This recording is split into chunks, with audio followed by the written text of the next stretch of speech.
এবারের যে বৃক্ষমেলা অর্থাৎ 2025 সালের যে বৃক্ষমেলা, সেই বৃক্ষমেলায় আমার মনে হয় সবচেয়ে বেশি আকর্ষণীয় গাছ ছিল এই এবিউ ফলের গাছ।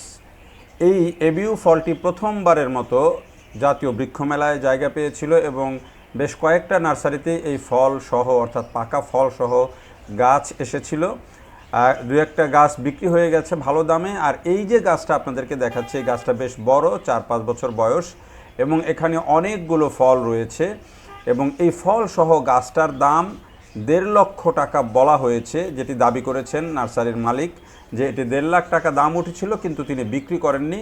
কারণ হচ্ছে তিনি এই গাছ থেকে অনেকগুলো চারা তৈরি করতে চান, অর্থাৎ এটি একটিকে মাতৃ গাছ হিসাবে ব্যবহার করতে চান এবং এই গাছটির যে ফল, সেই ফলকে তিনি পুষ্টি হিসাবে নিতে চান, খেতে চান।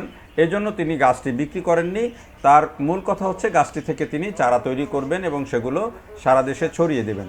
ফলটি সম্পর্কে বলতে গিয়ে তিনি বলেছেন যে এটি খুবই চমৎকার একটি ফল এবং একটা ফল পাকতে থাকে, পেছনে আরেক ফল ধরতে থাকে, অর্থাৎ 12 মাস কন্টিনিউ এই গাছে ফল ধরতে থাকে, যেটি জানিয়েছেন নার্সারির মালিক।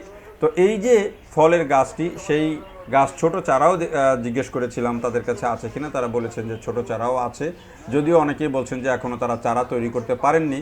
তো মনে হয় যে আগামী 2-1 বছরের মধ্যে এই গাছের চারাও বেশ অ্যাভেলেবেল হয়ে যাবে। এবং এই ভিডিও আমি যখন মেলার প্রথম দিকে দিয়েছিলাম তখন বহু মানুষ নক করেছেন যে এই গাছের চারা পাওয়া যাবে কিনা।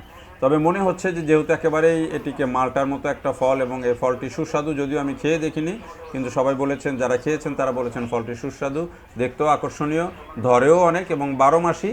এ কারণে বহু মানুষ এই গাছটি কেনার জন্য আগ্রহ দেখেছি।